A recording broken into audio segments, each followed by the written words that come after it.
Welcome to Crusty Conversations, the podcast where I talk to myself or sometimes other humans. In today's episode, I have a special guest, Linda. Linda and I met at the police department. She's a volunteer and has been with us for almost 3 years. But that's just a part of her story. A couple weeks ago, we had a conversation while she was on her volunteer shift, and when I got home, I couldn't stop thinking about how encouraged and inspired I felt afterward. That's when I knew I had to bring her on the podcast and share her story with my Crusty Conversations listeners. I was born in Kansas City, Missouri. Life was very good for me growing up. I was a cowgirl. My father was a cowboy. So we always lived on ranches. So I spent most of my time riding my horse and working with the cattle. Despite Linda being born in Kansas City, Missouri, Linda moved with her family to El Paso, Texas in the second grade. There, she lived on a horse farm where she helped take care of cows, rode horses, and stayed active by playing sports. We moved to El Paso, Texas when I was in second grade. And my father bought the Union Stockyards there in El Paso. Did you play any sports when you were young? I know I was always very, very skinny. Mm-hmm. So I didn't. Bowling. Hello. That was my most intense sport. And horseback riding. I did a lot of that. Oh, so did you? Barrel racing and stuff in rodeos. Nice. Did you do competitive horse riding? Mm-hmm. You did? Barrel racing. Barrel racing. Okay. Where you like jump above like a barrel? No, you run around 3 barrels and then run back. Oh. Would you consider yourself a horse girl? Anymore, yeah, okay. I'm still a horse girl. Linda went from being a horse girl to a nurse. What made you get into nursing? I think it was because I always liked nursing the sick cattle. Dad liked to buy sick ones, and then we tried to make them get well. And I think it just kind of, that's what made me Get into nursing? Mm-hmm. What university did you go to? Texas Tech. Okay, Texas Tech. In El Paso? No, Lubbock, Texas. Oh, Lubbock. I've been to Lubbock. It was a long drive down there. Yeah. A very, very long drive. Yeah. At the age of 32, Linda came down to Austin from El Paso to visit some friends. Little did she know she'd be meeting the love of her life. After I got married, I moved up here to Austin. Okay. What year or what age did you get married? 32. 32? Oh, so you got married at 32. Yes, I did. Where did you meet your ex-husband? I met him on kind of a blind date. Okay. I came to visit some friends here in Austin. Mm-hmm. And I met him. 2 weeks later, we got married. What? You guys just hit it off like that? We did. We were married 30 years. Oh, wow. So how was it during that time period? Because you have 2 sons. Mm-hmm. So how was what? How was your marriage and life? How did you like adjust from being single to like being married in like 2 weeks? Well, that was tough. That part was tough, but we moved every 2 years because my husband's job just kept promoting him if he'd move. So every 2 years we moved to a different state, basically. Oh, wow. So what states have you lived in? Well, we were in Austin, then we moved to Virginia, then we moved back to Austin, then we lived in Philadelphia for 8 years. Oh, wow. And then we moved back to Austin. Did you like prefer the East Coast to Texas, or which place do you prefer? Well, there's pluses and minuses in both of them. Okay. I think I liked Virginia. It was the most beautiful state that I can recall. Mm-hmm. But Philadelphia was nice. Had some great times there. So I like Philly too. So you get what you put into it. Yeah. So, okay, outside of nursing, outside of marriage, outside of kids, like what were some things that you were interested in? Well, I was always into sports. I think that was because my father was into them, and then my husband was into them, and the boys were into them, so I was into them. And I've always liked playing cards, competitive games. I've always liked competitive games. Okay. Cards. Okay. So do you play poker? Yeah, Okay. I like to gamble, and mm-hmm, yeah. Did you watch the Texas A&M game yesterday? No, I did not. You didn't. Are you like a Longhorns for a fan or Texas A&M? Well, I'm kind of a Penn State fan Okay. because my son went to Penn State. Okay. So I kind of, but since I live in Austin, I'm kind of a Texas fan Okay. too. Texas fan. Mm-hmm. Yeah, I feel like I don't know that much about football. Like I've seen it, like people love football. I don't get the hype. I think I'm more into baseball. I really enjoy baseball. Not on TV, Mm-hmm. but going to the games at Dale Diamond, I really enjoy that. Oh, yeah. During the summer times or when we get the free tickets at the PD. Right. That's like my favorite thing is going to baseball games. Okay, so you really enjoyed cards and sport. Linda was happily married, raising two bright sons, and thriving in a career she loved down in Pennsylvania. One afternoon, without warning, she collapsed at work. Her diagnosis came swiftly but felt unreal: a ruptured brain aneurysm. In a matter of minutes, her life turned upside down. Let's get into like the nitty gritty marriage life. So you you told me a story of, I think it was when you're 50, right? Yes. Okay, so when you're 50, you had like a medical experience Yes. that changed your life completely. Right. I was at work one day. I worked at the University of Pennsylvania in Westchester in the athletic department. I wish you could see her Yeah. reaction.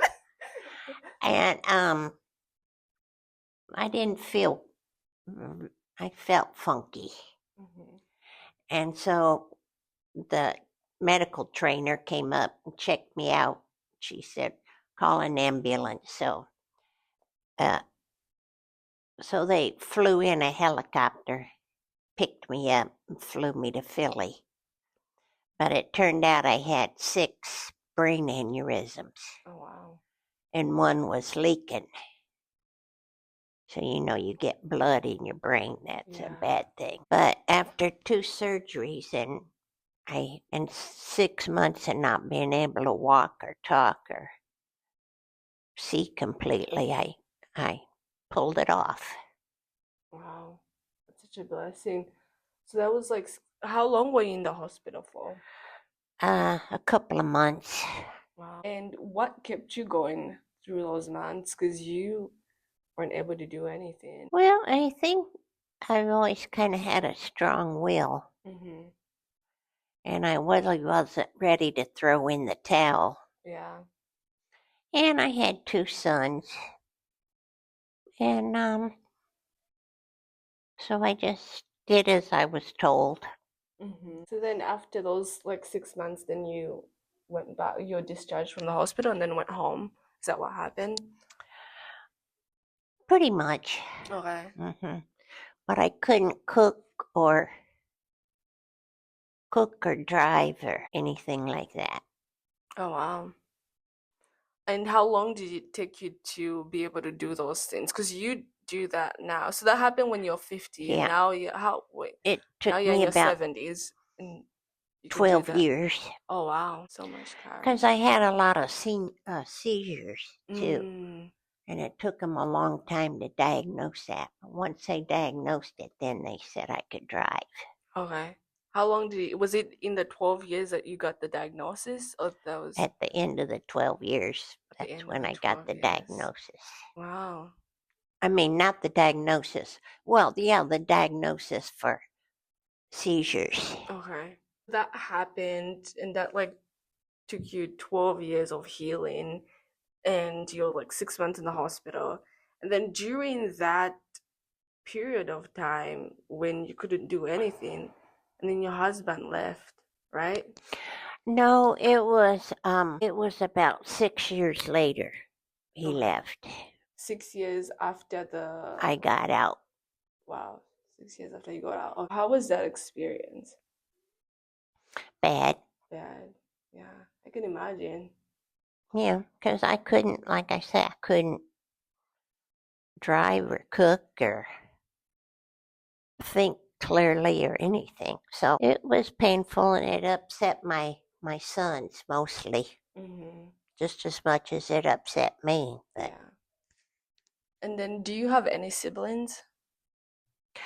I had one sister who was killed in an auto accident. Oh no, my condolences. Was she still alive around that time when you?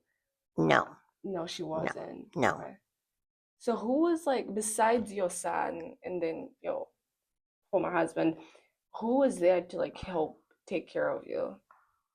Friends Friends. Wow. and students from the university came over. Wow. Oh, that's so sweet. I know the coaches would bring me food Yeah. and stuff. Okay. And then when did you move to Texas? After 2 years, we moved to Texas because I needed another surgery. Okay. So, and that was done in Dallas. Okay. It's a very like brave story. Just to like hear what you went through, and then obviously you losing somebody who had been in you guys were married for 30 years, right? Mm-hmm. After 30 years, and And then now and then you're like, wow, the person who does that like make you at the time, did it like make you question? I was like, I loved this person so much, and then all of a sudden they're gone. it made me feel like through sickness or health, and I was sick, and he left me in the lurches. Yeah. How I felt Yeah. after all these years. Who would leave somebody stranded? What was your perspective of love after that? Because I know some people, like go through tragic events or like events that are like hard, and then you could either be like a hopeless romantic, or you could be on the other side of the spectrum of like, love, I hate love, or it doesn't exist. Like people like throw little tantrums about that. What was your perspective on love? Uh, I'm not looking for love. I have a lot of love for my kids and my Yeah. grandkids, so I don't need relationship really, Romantic love, yeah. where I have to do the laundry and all that stuff. And you have to cook and do that stuff. Okay. Mm-hmm. That I feel like that's such a good, I guess, outcome that you realize that like I tried it. I liked it, but I'm not doing it again. yeah, I think that's good because you're able to like recognize like, I mean, that's not romantic love. I have love elsewhere, and Yes, I do. from friends, from family. As you have heard, that experience did not stop her. Instead, it ignited something deeper in Linda. The recovery was long and uncertain. There were days when getting out of bed felt like climbing a mountain, when her memory faltered, or when she couldn't find the right words to say what she meant. But Linda refused to give in.